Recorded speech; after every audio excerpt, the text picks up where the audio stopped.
So hello everyone, मैं मोहम्मद शहबाज फिर से आप लोग के लिए एक और कहानी लेकर के आया हूँ। और ये कहानी मेरे लिए और आपके लिए काफ़ी ज़्यादा इंपॉर्टेंट है, तो ध्यान से सुनिएगा इस कहानी को।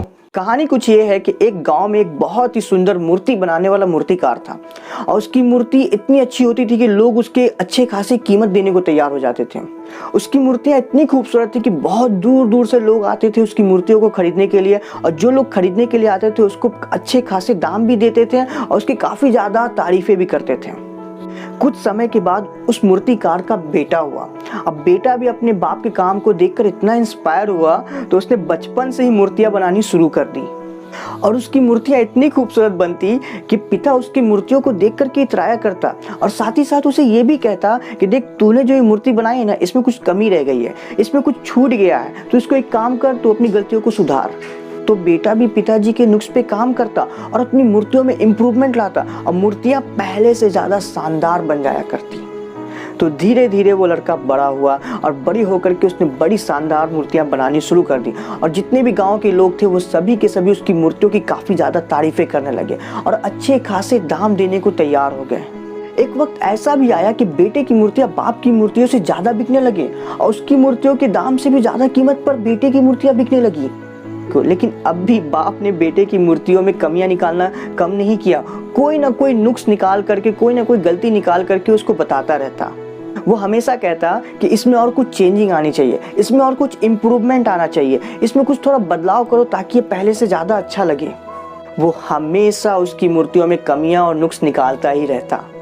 ये चीज़ बेटे को अच्छी तो नहीं लगती थी कि बार बार मेरे पिताजी मेरी मूर्तियों में कमियां निकालते, मेरे मूर्तियों में से नुक्स निकालते, लेकिन तब भी वो अपने पिता का कहना कैसे टाल सकता।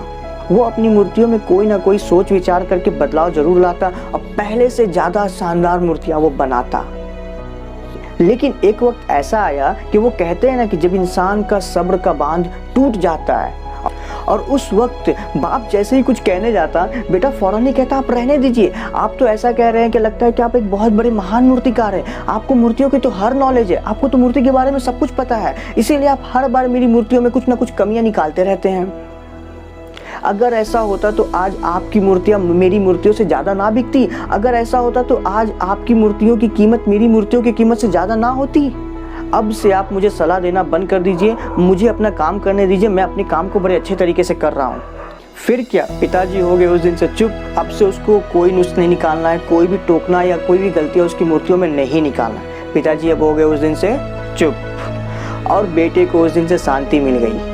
अब बेटा सोच में पड़ गया कि अब से तो मुझे मेरी मूर्तियों में कोई कमी नहीं निकाल सकता, अब से तो मेरी मूर्तियों में कोई रोकने वाला भी नहीं, कोई टोकने वाला भी नहीं, कोई गलतियां बताने वाला भी नहीं। अब से मैं अपनी मूर्तियों को और बड़े ही शांति मन से काम करूंगा। लेकिन कुछ ही वक्त के बाद उसकी मूर्तियों की तारीफें होनी बंद हो गई।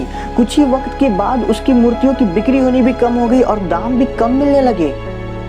अब था तो वो आर्टिस्ट, अब आर्टिस्ट के क्या होते हैं कि जब तक उसे तारीफें ना मिले तब तक उसको बेचैनी लगी रहती है।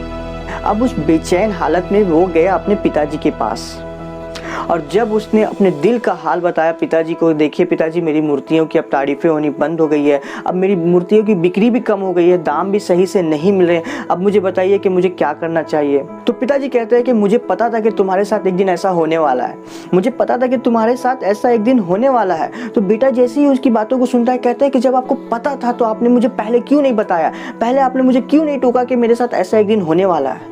पिताजी कहते हैं कि मैंने उस वक्त तुमसे कहा था लेकिन तुम उस वक्त सुनने को तैयार नहीं थे। जी हाँ, मेरी भी ज़िंदगी में कोई ना कोई ऐसा वक्त ज़रूर आया था कि जब मेरी भी मूर्तियों के दाम बहुत ज़्यादा गिर गए थे, मेरी भी मूर्तियाँ नहीं बिक रही थी, मेरी भी मूर्तियों के लोग इतनी तारीफ़ें नहीं कर रहे थे।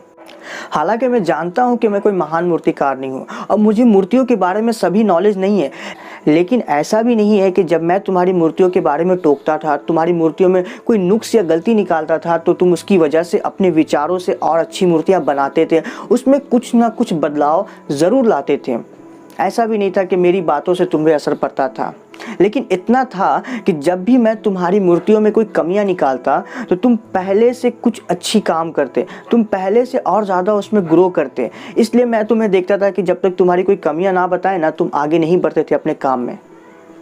तो बेटा बाप की बातों को चुपचाप से सुनता रहा और कहा कि अब आप बताइए कि मुझे आगे क्या करना चाहिए। तो पिताजी कहते हैं कि देखो, एक बात मैं बताना चाहता हूँ जो तुम्हें हमेशा याद रखना, अपने काम के प्रति जो तुम्हारी भूख है, उसे हमेशा बरकरार रखना, अपनी भूख को कभी शांत मत करना, अपने काम में जितना हो सके उतना अच्छा बनने की कोशिश करना, इसी भूख को हमेशा बरकरार रखना, यानी अपने काम में जितना हो सके और ग्रो करना और इम्प्रूवमेंट करना। कभी भी शांत मत हो जाना कि हाँ मेरा काम अच्छा था, और कुछ ना कुछ नई चीज़ें उसमें ऐड करते रहना। और स्टीव जॉब्स ने भी कहा है कि stay hungry stay foolish. Stay hungry का मतलब यही है कि अपने काम के प्रति जो आपकी भूख है उसको कभी शांत मत करना, उसको कभी ये मत सोचना कि हाँ मेरा काम हो चुका, मैंने जितना करना था मैंने उतना कर लिया। जितना हो सकना अपनी काम को और बेहतर बनाने की कोशिश करना और हमेशा आगे बढ़ते रहना। और स्टे फॉलिश का मतलब है स्टे हम्बल। अगर कोई आपके पेरेंट्स या फिर आपके फ्रेंड्स आपके बारे में कुछ कमियां निकाल रहे हैं तो आप समझ जाइए कि हाँ ये मेरी कमियों को बता रहे ताकि मैं और इम्प्रूव ला सकूं। इतना याद रखिए कि अगर कोई इंसान आपकी कमियां बता रहा है या आपके काम के बारे में कुछ ऐसी नेगेटिव बातें कह रहा है तो उसको बुरा मत समझिए कि नहीं, मैं इस बुराई को दूर करके उसको बताऊँगा कि हाँ देखो मैंने इम्प्रूव लाया। तो इसलिए देखा जाता है कि जितनी भी बड़ी बड़ी कंपनी होती है साथ ही साथ एक फीडबैक ऑप्शन रखती है कि आप मेरी इस चीज़ पे आप फीडबैक दीजिएगा ताकि लोगों को पता चल सके कि मेरी कीमत कैसी है, मेरी वैल्यू कैसी है। तो ये जो फीडबैक होता है ना, ये एक्चुअल में वो इसलिए देती हैं बड़ी बड़ी कंपनियां ताकि वो इम्प्रूव हो सके, ताकि लोगों की जो राय है, लोगों की जो सेटिस्फेक्शन है, मैं उसको पूरा कर सकूं, फुलफिल कर सकूं।